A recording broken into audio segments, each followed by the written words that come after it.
Baiklah, Assalamualaikum warahmatullahi wabarakatuh. Nama saya Sartini, NIM yaitu 856594911. Nah, di sini saya akan menyampaikan tugas 3 tab, yaitu tentang kasus Pak Suparmin. Bahwa Pak Suparmin di sini adalah guru SD yang berasal dari kota, kemudian dipindahkan tugas ke pegunungan, sehingga Pak Suparmin di sini merasa kesulitan dalam mengajari anak-anak karena anak-anak tersebut tidak bisa memahami perkataan dari Pak Suparman tersebut. Misalnya contohnya dalam berbicara bahasa Indonesia, anak tersebut tidak bisa memahaminya. Nah, di sini pertanyaan yang kedua yaitu tentang identifikasi masalah Pak Suparmin, yaitu antara lain yang pertama, respon siswa yang diajukan oleh pertanyaan yang diajukan oleh Pak Suparman itu sangat rendah. Kemudian yang kedua, siswa sulit menghafal definisi yang diberikan oleh Pak Suparman. Kemudian yang ketiga, siswa dalam berbicara bahasa Indonesia itu sangat rendah. Kemudian yang nomor 3 yaitu soalnya tentang penyebab masalah dari kasus Pak Suparmin. Nah, di sini ada 3.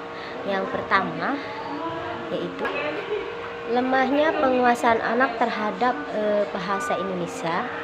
Yang kedua, siswa tidak dilibatkan secara langsung tentang apa itu perbedaan hutan homogen dan perbedaan dari hutan heterogen. Seharusnya di sini Pak Suparman melibatkan langsung kepada anak, jadi anak itu mengerti.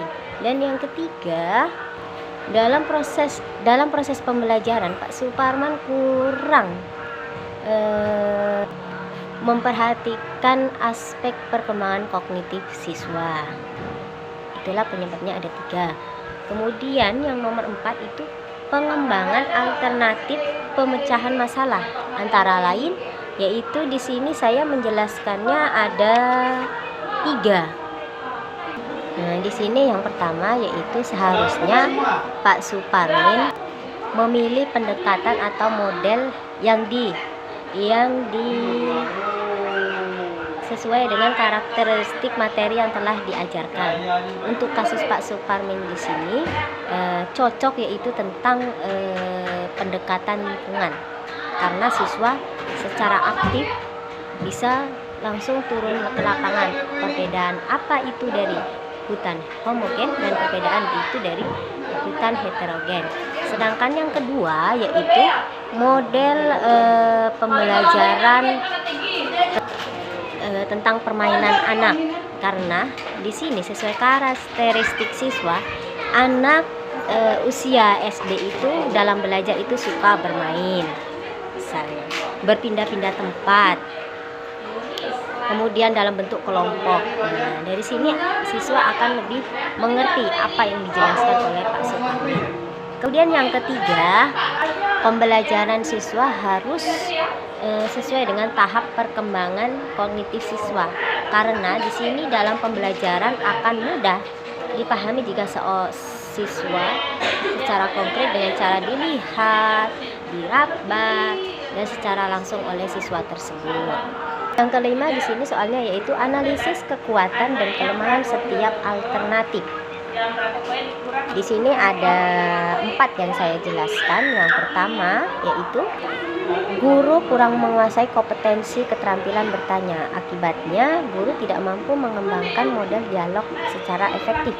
Sedangkan yang kedua yaitu model pembelajaran yang dilakukan oleh Pak Suparmin tidak memperhatikan aspek perkembangan kognitif dan karakteristik siswa. Yang ketiga yaitu guru tidak mampu melibatkan siswa secara aktif dalam proses penemuan konsep. Misalnya yaitu tadi konsep tentang lingkungan, yaitu definisi hutan homogen dan definisi hutan heterogen. Dan yang keempat itu guru tidak mampu memanfaatkan sumber belajar dan tidak mampu menciptakan situasi belajar yang dapat mendorong perkembangan kemampuan bahasa. Selain ada kelemahan di sini, Pak Suparman juga mempunyai kekuatan dalam mengajar. Karena Pak Suparman dalam mengajar sudah cukup baik ketika anak disuruh membaca setiap siswa, berarti guru sudah melibatkan siswa secara langsung.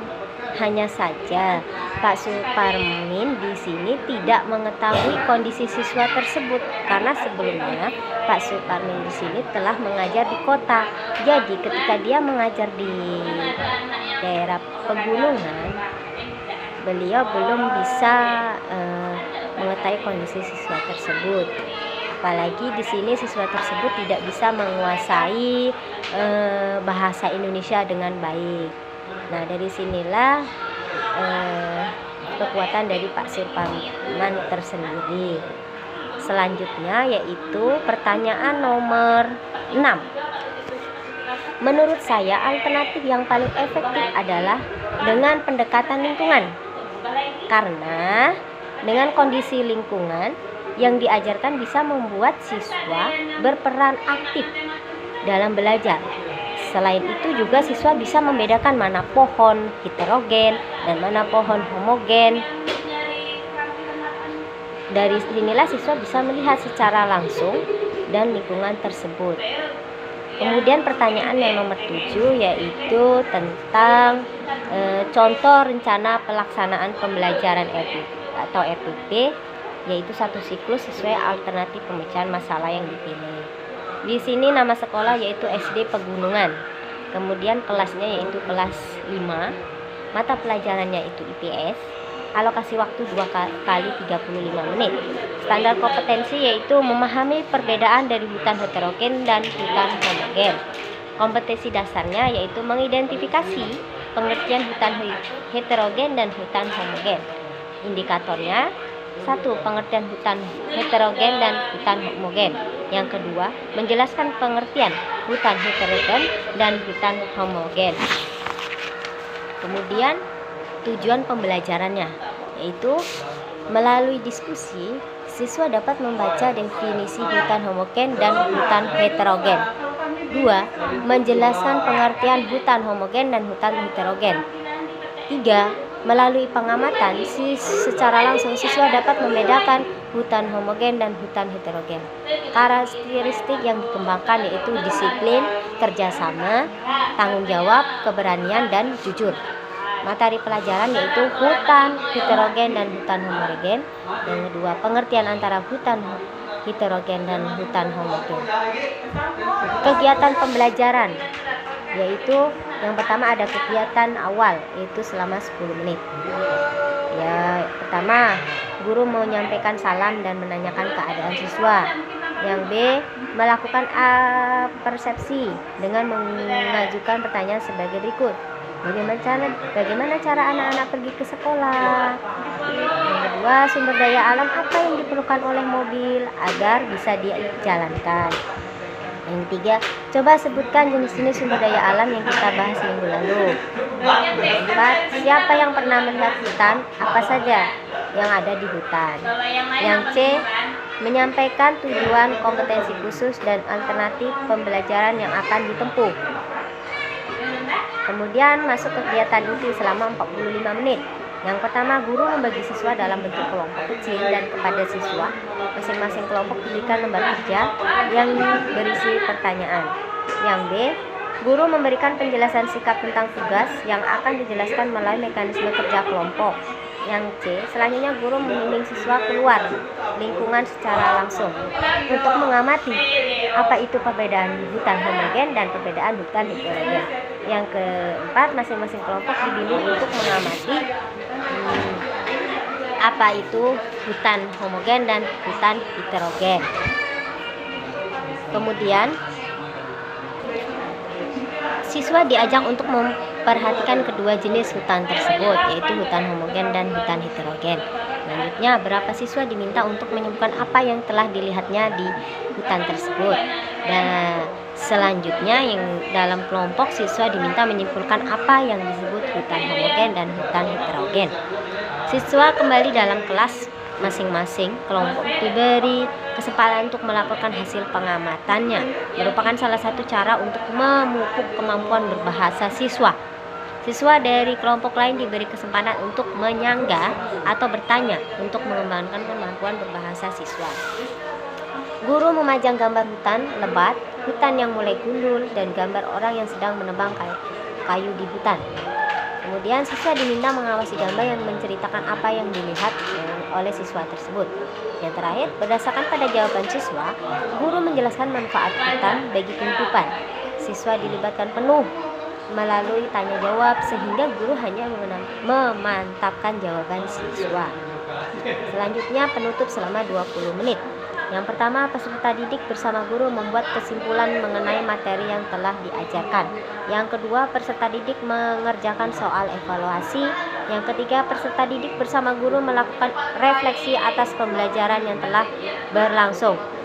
Kemudian yang keempat, peserta didik menyimak penjelasan guru tentang aktivitas pembelajaran pada pertemuan selanjutnya.